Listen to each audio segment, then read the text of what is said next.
విజయనగరం పట్టణం రాజీవ్ నగర్ కాలనీ మొదటి లైన్లో నివాసం ఉంటున్న స్థానికుల ఇళ్లలోకి వరద నీరు వచ్చి ఇబ్బందులు పడుతున్నారన్న విషయం తెలుసుకున్న విజయనగరం ఎమ్మెల్యే పూసపాటి అతిథి విజయలక్ష్మి గజపతిరాజు సదరు ప్రాంతాన్ని ఈ రోజు సాయంత్రం ఆకస్మికంగా సందర్శించి స్థానికులు ఎదుర్కొంటున్న ఇబ్బందిని తెలుసుకున్నారు. స్థానికులు ఈ సందర్భంగా మాట్లాడుతూ మేము గత 15 ఏళ్లుగా ఈ ప్రాంతంలో నివాసం ఉంటున్నామని, వైసీపీకి నాయకులు ఇటీవల మా నివాసాల పక్కన గల మాన్సన్ స్థలాన్ని ఆక్రమించి అక్రమ నిర్మాణం చేసి వాహనాల వాటర్ సర్వీస్ సెంటర్ను నడుపుతున్నారని, అందుచేత కాలువను దారి మళ్లించడం వలన మా ఇళ్లలోకి వరద నీరు వస్తుందని ఎమ్మెల్యే అతిథి గజపతిరాజుకి తెలిపారు.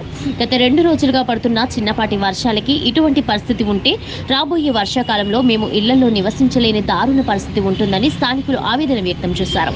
ఈ సందర్భంగా ఎమ్మెల్యే అతిథి గజపతిరాజు మాట్లాడుతూ, ఈరోజు మనం రింగ్ రోడ్ దగ్గర రాజీవ్ నగర్ కాలనీలో ఉన్నాము.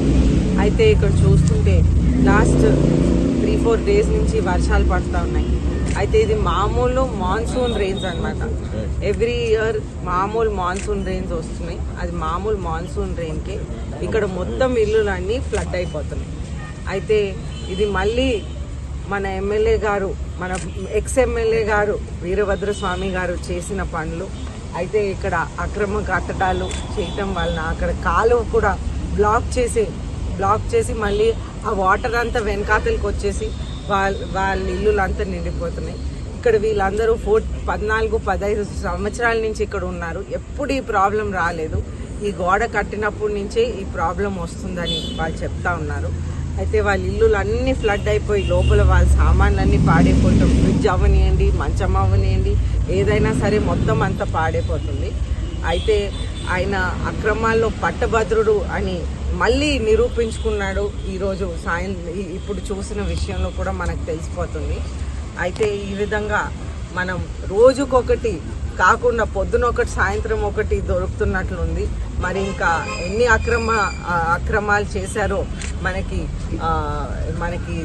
తెలవాల్సిన అవసరం ఉంది. అయితే ఈ అక్రమాలు చేయటం వలన పేద ప్రజలు, నార్మల్ మిడిల్ క్లాస్ ఫ్యామిలీస్ వాళ్ళందరూ కష్టపడుతున్నారు. ఎందుకంటే వాళ్ళ ఇళ్లలోకి మురికి కాలువ నీళ్ళు మళ్ళీ రిటర్న్ వచ్చి ఇటువంటి న్యూసెన్స్ ప్రాబ్లమ్స్ జరుగుతూ ఉన్నాయి.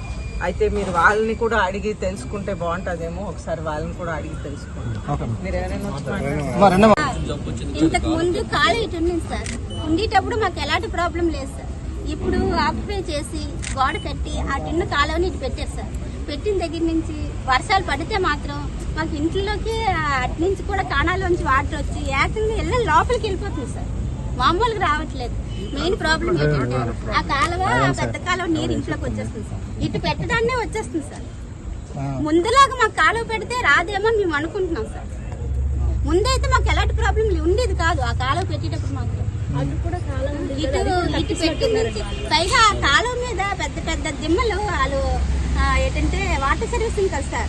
వాటర్ సర్వీసింగ్ పెట్టడాన్ని పెద్ద పెద్ద దిమ్మలు వేస్తారు. లోపలికి అన్ని రావాలి కదా, ట్రక్కులు, అవి ఏంటి బళ్ళు, బస్సులు, లారీలు అవన్నీ వచ్చి ఇక్కడ పెట్టగోడ కట్టేస్తారు. ఆ పెట్టగోడ కట్టడాన్ని మాకు విపరీతం ఫస్ట్ ఇదే కదా సార్ ఇల్లు. విపరీతం ధూళి, డస్ట్ అన్నీ ఒకటి కాదు. ఆయన ఫోన్లే భరిస్తున్నాం సార్. ఇలా వాటర్ వచ్చేస్తుంటే ఎలాగ భరించమంటారు చెప్పండి. దీనికి సొల్యూషన్ ఏదో చూడకపోతే 3 నెలల క్రితం అనవసరం అండి. నిన్న వర్షానికి వచ్చింది, ఇవాళ వర్షానికి వచ్చింది. ఎన్నిసార్లు ఇలా చేసుకుంటాం? 20 నిమిషాలు పడుతుంది వర్షం. 20 నిమిషాలకి ఇలా వాటర్ లోపలికి వచ్చేస్తుంటే ముందుకు 3 రోజులు, 4 రోజులు, వారం రోజులు పడతాయి వర్షాలు. అప్పుడు పరిస్థితి ఏంటి చెప్పండి. ఇప్పుడు మీరే